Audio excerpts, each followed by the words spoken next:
Chapter 8, Part 2, Regioselective Reactions and Stereochemistry of Electrophilic Addition.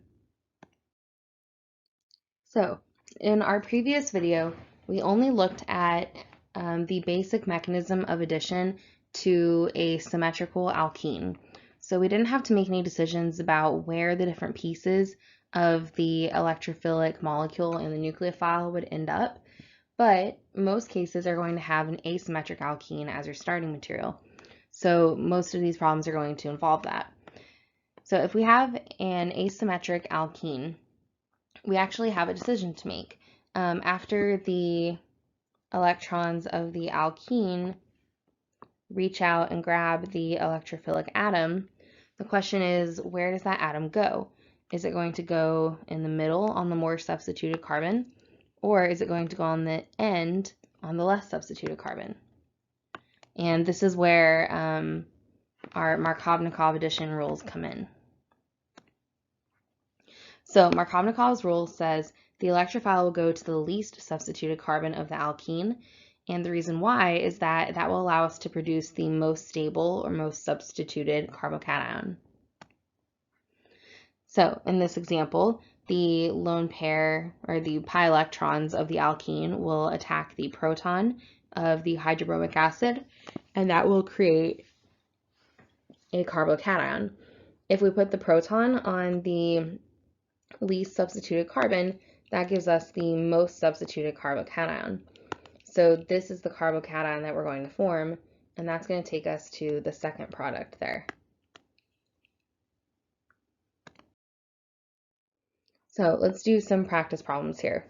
Remember that Markovnikov addition leads to the more substituted alkyl halide or whatever other functional group it is that you're creating. So in this first reaction, we have an alkene and we have hydroiodic acid. Go ahead and pause and take a second to try to work through this problem on your own.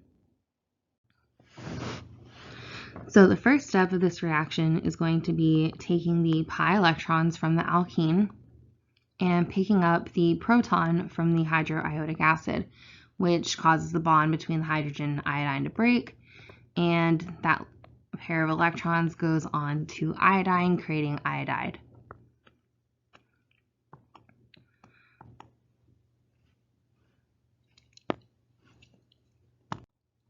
So the question we have to ask ourselves here is, are we going to put the proton on carbon A or carbon B?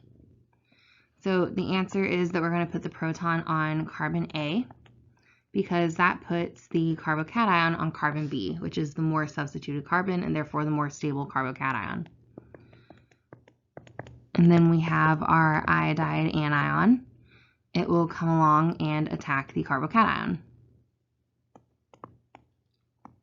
And this gives us our product, T-butyl iodide. And a reminder that hydrogen atom is still there. I just stopped drawing it because it's implied. So let's take a look at the next problem. This one's a little trickier. You need to think about, why is the hydrogen atom in hydroiodic the electrophile? Why not iodine? And then apply that information to the molecule below.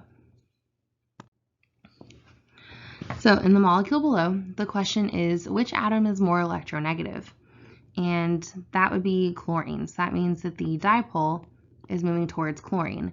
So chlorine is partially negative, iodine is going to be partially positive.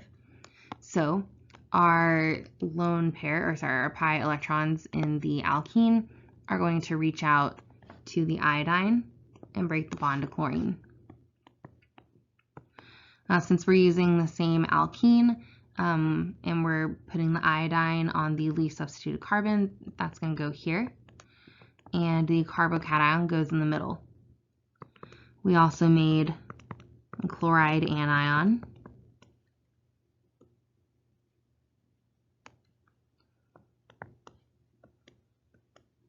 So our final product is going to have chloride on the central carbon and iodine coming off of one of those methyl groups.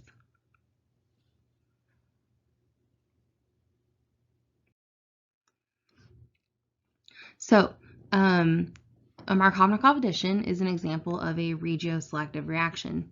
A regioselective reaction is a reaction that could potentially make 2 or more constitutional isomers, but preferentially or exclusively makes only 1. So the question is, what if we need to synthesize the less substituted alkyl halide? So far, the rules that we've learned are Markovnikov addition, and that gives us the more substituted alkyl halide, and usually gives us the more substituted whatever functional group we're looking at. But there has to be a way to synthesize the less substituted alkyl halide. And there is. It's called anti-Markovnikov. So we're going to start off with anti-Markovnikov hydrohalogenation, the counterpoint to our Markovnikov hydrohalogenation. So we already saw that if we take an asymmetric alkene and react it with a halogen acid, we will end up with the more substituted alkyl halide. But if we add in a peroxide, and that could be an alkyl peroxide, such as something generic with our groups here, it could be hydrogen peroxide. A really common one is T-butyl peroxide, which really should be drawn out like this, but in every OChem class that I've ever taken or sat in as a student instructor, it's always drawn out like this, and then everybody gets a kick out of the fact that it looks like the word toot. So anyway, you can use that. Either way, you end up with the least substituted alkyl halide. And the mechanism of this is actually radical chemistry, which we will learn in chapter 10. So for now, we're not going to worry about the mechanism of how this happens, just that it does. And this is an anti-Markovnikov addition. As far as our halogen acids, we're only going to do this with HBr.